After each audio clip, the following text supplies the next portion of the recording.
Ever since I got back from Uganda, I went to visit my family in Thailand, which is the country I grew up in. Since it was also my last summer as a student, I really went all out to enjoy it as much as I could. I went to Bangkok,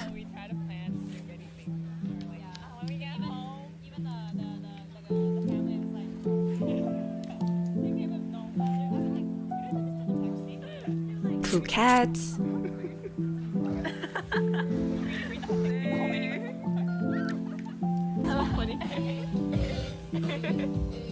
Chiang Rai,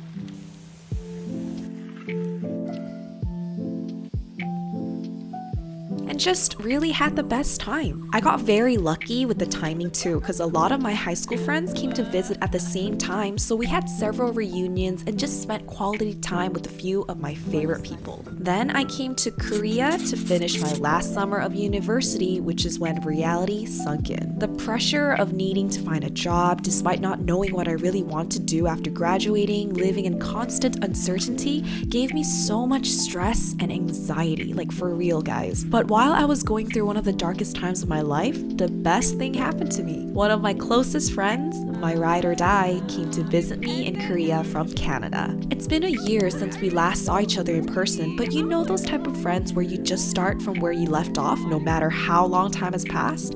She's that friend.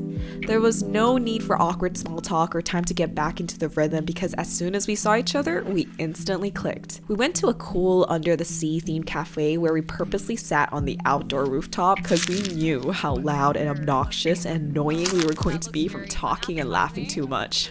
I mean, our conversation was endless. It's been a while since I laughed till tears came out of my eyes and my ribs literally hurt. There was even a point where I couldn't tell if I was laughing or crying because that's how much I was tearing up. Not having anywhere else to be except present in this moment of catching up with my best friend was the happiest I've felt in a very long time. After talking non-stop while sitting, we decided to talk non-stop while walking. We eventually went for dinner at a place where we got to sit outside on the streets, which was borderline ghetto because strangers were fighting and tables were being knocked down by the wind. But who cares about the ghetto-ness when you've got your bestie with you? Well, after dinner, as girlies, we couldn't disrespect ourselves and say no to dessert, so we went to another cafe.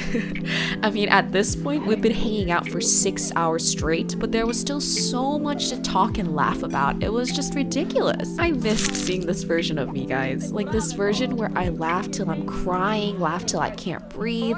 This version where I forget about the place or people around me or even the time because I'm so entertained and focused on this hangout and the friend that I'm hanging out with. This version of me where I'm truly, genuinely, purely happy. I forgot this version of me existed, so today was a great day. This feeling of feeling excited to rush back home after work because there was someone waiting for you, I haven't felt this in a while. Okay, by the way, my friend's name is Christina, guys. Chris got to my place early to chill on our own while I was at work. I arrived around 9:30 p.m. and called her to come out of the house so that we could grab snacks from the convenience store. She came out wearing a blanket because she didn't have a proper coat. Honestly, I was so embarrassed, but hilarious. You do you, girl, slay. We got our snacks and we headed back home. You know how usually the bestest friends come as a trio? Well, one of our members is in Australia, so we video called her to include her into our gossip session.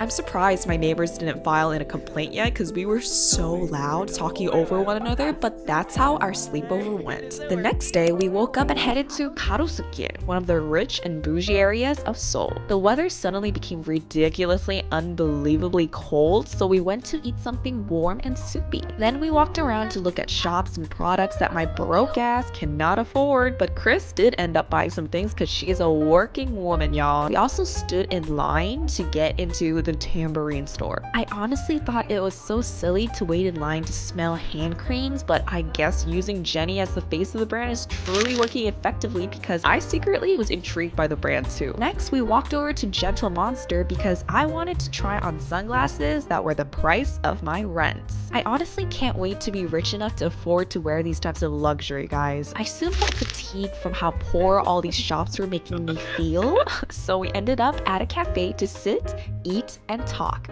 which is what we do best. The desserts and ambience of the cafe felt like we were teleported to an old British vibe cottage-like coffee shop. I don't know how we still had things to talk about after spending the night, morning, and the afternoon together, but we did. We didn't stop talking. Once we were recharged with full bellies, we headed out to wander around some more. We took photo booth pics because, of course, it's always a must. A picture is worth 1,000 words, you know what I mean? Once it was 5 p.m., Chris and I headed our separate ways after spending more than 24 hours together to regain some sanity and composure from our wild, chaotic weekend date. Today, Chris came to take class with me at Korea University. I'm kind of a loner with no friends in any of my classes, so I wanted to feel the vibes of what it's like to take classes with your friends, you know what I'm saying? So I forced her to come, and it was fun having someone to giggle and gossip with while sitting at the way back pretending to listen to the lecture. I mean, actually, we didn't even pretend. We just straight up didn't listen and was just doodling, you know, for fun, and Christina was just on her phone. I mean, guys, I'm a senior now, like it's my last semester, so I deserve to be this unmotivated, right? I'm sorry, professor. Anyways, after class, I skipped the next one because, again, I'm a senior, so I get to slack off. I'm so sorry. I skipped the class and went to an indoor shopping outlet at the Gosok Terminal subway station. When I was young, I used to be so excited to come here every summer whenever I visited Korea to get all the latest, trendiest clothes at a cheap price. But now that I'm in my mid-20s, none of these clothes looked appealing to me anymore. Wow, yeah. The realization, man. I think maturing is realizing that quality is better than quantity. I'd rather get pricier clothes knowing it will last and I'll wear often, you know? I ended up only buying a few socks and got exhausted from simply just walking around. To regain our youthful energy, we got bubble tea and sat at a random place to people watch and talk about things that don't make sense, but we laughed anyways. After sitting and drinking, we moved to a new location to sit and eat. Sitting here and there is what we do best. We couldn't get enough of each other, so we met again the next day. To spice things up, we went to a book cafe I've been wanting to go for a long time. One thing about me is I love reading books. My dream is to open a super cozy book cafe where people can come to read and drink in a quiet, peaceful space to escape the busy city life. This book cafe was pretty inspiring because it had 8 floors and a killer view of the Han River. I also really liked how there was a section for book readers where you have to be silent and a section for people who came to chit-chat and hang out with friends. As a person who hates noise, I love that I could read in the quiet amongst other readers who are minding their own business. We sat in silence and read for like 2 hours, which was the longest we have gone without talking or bothering each other. I'm truly so grateful to have friends I can sit and do nothing with and not feel awkward from the silence, you get what I mean? After enjoying each other's company in silence, we headed out to Hongdae to do some shopping and eating. I think I'm truly a Hongdae girly because there was so many clothes that were my style, unlike yesterday when I found nothing I liked. I've been wanting to get this type of long skirt as a new style item, but I'm broke these days, so couldn't get myself to commit to it yet. Maturing is learning to do self-control when it comes to finance, am I right? I still think about that skirt though. So yeah, well, anyways, after looking at so many shops, we had to stop to, of course, take photo booth pics. It's a ritual at this point, guys. Exhaustion was slowly sinking in, so we headed to eat dinner to sit and eat, which is, again, what we do best. Today was quite a productive day if you think about it though. We did reading, shopping, eating, and talking all in one day.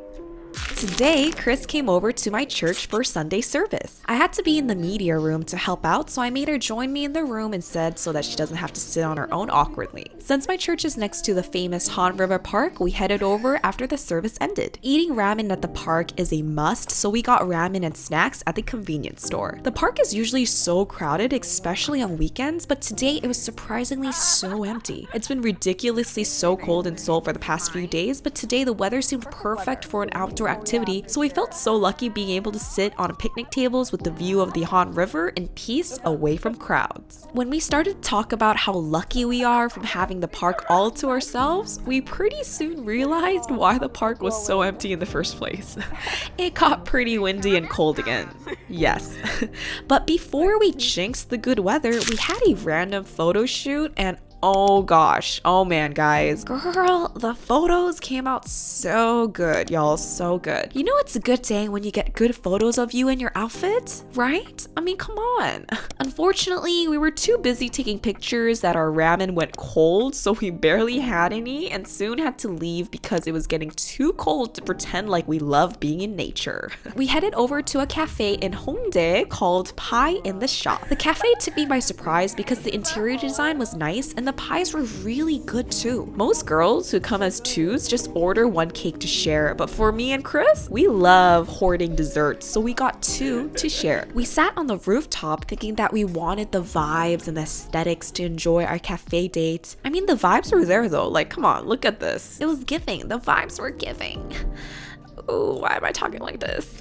But anyway, soon we gave up on aesthetics because it was too cold, so we found seats inside and continued our gossip session in the warmth of the cafe. We headed out to do some shopping around Hongdae, but first, I stopped for a little snack to refuel myself to push through because your girl was already getting tired from simply sitting and talking all day. Yes, hello, welcome to your mid-20s. Then later we went to can you guess what we did? Yes, we went to a photo booth to take pictures as usual. Then we went to karaoke. Singing your heart out on top of your lungs is seriously equivalent to therapy, you know what I'm saying? And since this place had a mic stand like this, it made me feel even more invested in my singing career that I don't have. After screaming for more than an hour, we headed out to finally eat dinner. We went to not one, not two, but 3 places to eat and talk for the night. Literally, guys, this night we laughed so much to the point we were worried that people would think we were high or drunk. Like, seriously. You know this meme of what we think we look like in public versus how we actually look? This is literally me and Chris when we are in public. I would avoid us if I saw people like us in public. But at least I had one of the best nights of my life being high and drunk on water and good company. Chris came over for a sleepover, and honestly, I low-key imagined us curled up together to watch a good heartwarming movie before going to bed while doing face masks to relax. But we passed out as soon as we got home because, yes, I think we're getting too old to be staying up till 1 a.m. Today, Chris and I met in a rich area we clearly felt like we didn't belong, but we wanted to pretend anyways. Welcome to Apgujeong and Gangnam, everybody. Chris purposely didn't wear much so that she could buy a Stutzy sweatshirt, Stutzy, hope I'm saying that right, and wear it right away instead of carrying it around all day. She was pretty disappointed in the options, but she finally settled on one. After that short, productive shopping spree, we walked around Apgujeong and came upon the Gentle Monster store. I've seen it online how they redecorated the place and many influencers went to take videos and pictures, so I've been wanting to go too. I was more excited since this wasn't planned and it was on a random weekday, so it wasn't crowded, which made the experience even better. The glasses are ridiculously expensive. Literally one pair that I wore was the cost of my rent. But it was still so fun seeing the excellent marketing skills Gentle Monster put into their store. We walked up to visit the tambourine store as well because it was in the same building. It wasn't planned, but what a great timing because the new perfume Jenny was advertising was released recently. I really do think Tambourine thinks outside the box with their product design because who knew? Like, who would have thought a lip balm can be shaped like an egg? It's weird and cool at the same time, you know what I mean? Right? It's cool. My broke ass couldn't afford any of the products, but it was still nice being graced by the spiritual presence of Miss Jenny Kim. After that, we went into one of my favorite stores, Wiggle Wiggle. I swear this brand is an embodiment of me. If I was a brand, I think it would look something like this. I actually got this rainbow rug before because, like, how could I say no? Then while we were walking around aimlessly because we didn't know what else to do, we found a photo booth with a Christmas tree. So we decided to go in to take Christmassy vibe pictures, but ended up staying here for a whole photo shoot session. There's like nobody here. We thought this whole place to ourselves. Now that we took pictures together, we're gonna take individual pics because, like, here the photos are coming out so nice. So gotta take advantage of the good lighting. You know what I'm saying? The booth was yearbook photo themed, so like the backdrop looked like some high school yearbook photo background. We loved it so much that we ended up taking pictures on our own to take advantage of this moment of being able to relive our high school days. We literally stayed here for like 30 minutes, guys, just taking photos. Well, after our mini photo shoot, we headed over to Gangnam because I had an internship interview. Random, but yeah, your girl is graduating this semester and is in desperate need of an adult job to become a real functioning adult in this real society. I literally wanted to pass out and just dissolve into the ground. Okay, you got this. Please pray for me, okay? Yes, I'll be praying here. Shall we be watching Netflix? But having Chris next to me and knowing that she was waiting for me after the interview was literally my one and only lifeline. So I went to the interview, literally blanked out during the interview, then came back to Chris to discuss about my midlife crisis of not knowing what I want to do with my life over food and drinks. Yay, amazing. But honestly guys, it was truly healing to be able to laugh and roast myself with her over how I answered the interview questions. After dinner, we went to grab dessert because how can we say no to dessert? There was barely anyone at the cafe, so we were able to laugh and be crazy together without holding back. We talked about the most ridiculous things that would get us arrested or sent to the mental hospital if people heard what we were talking about. But anyways, these random cafe moments of laughing our butts off without caring about the time or people judging us will always be my favorite moments. Before heading home, we bought matching keyrings because we both have attachment issues and thought that having matching keyrings would make us feel like somehow connected all the time. And that's a wrap on another day with Chris and Joey. Today was our last day together. Since I had class all day, we couldn't hang out, but we did our best to make it work one last time. As soon as my class ended at 7:15 p.m., I literally sprinted to the subway station to go meet Chris as soon as possible. Our last meal was sponsored by Chris's parents, who told her to buy me food, which was so sweet of them. And guys, guess what? So I got on the subway after class. I was like running, yeah. I was about to read a book. So I was minding my own business and this guy came up to me. He was Korean, but he spoke perfect English. So I think he was Korean American. So he was like, hey, excuse me, and I was like, oh, maybe he's lost. Like he needs help. And I was reading an English book. So I was like, oh, maybe he thinks that I can speak English. So he was like, oh, excuse me, my name is okay, like what does he want? Like is he okay? And he was like, I saw you and then I think you're very attractive. Like, would it be okay if I ask for your number? Yeah. And I was like, so that happened. What an interesting, eventful day! After dinner, we headed over to Gongcha for some bubble tea and letter writing time. We always give each other letters before saying goodbye. I've known Chris since 3rd grade, but she left to England, then Canada from middle school onwards. But surprisingly, we never lost touch. We continued to stay close and even closer as time went by despite the distance between us. This is definitely true love, am I right? Anyways, thankfully, we've been able to see each other once a year, and every time as a saying goodbye tradition, we give each other letters. I am a sucker for random deep talks and letters, bro. You can instantly win me over with a heartfelt handwritten letter anytime, any day. We were running out of time because it was already getting late, so we headed to a photo booth one last time for our last photo booth pic. Then we got on the subway and said our goodbyes.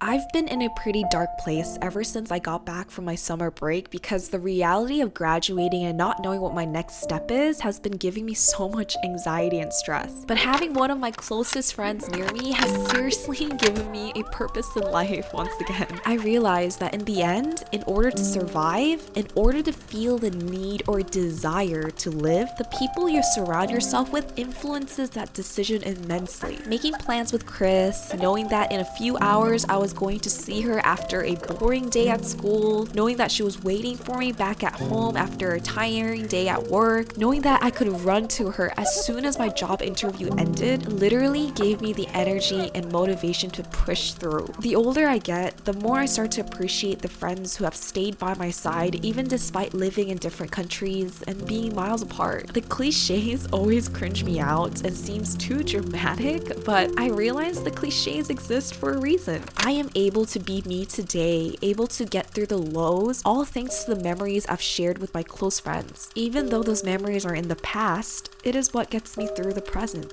In the end, I am nothing without my friends and family because I wouldn't be here today without their love, support, and them simply being part of my life. So keep your loved ones close, guys. And to my friends who are abroad or here with me in Korea, thank you for choosing to keep me in your life, choosing to share about your life, and choosing to stay by my side no matter what. I like me better when I'm with you. So thank you, always. I'm so sorry if this was too cringy, but I love you all. Okay, see you in the next video. Thank you for watching.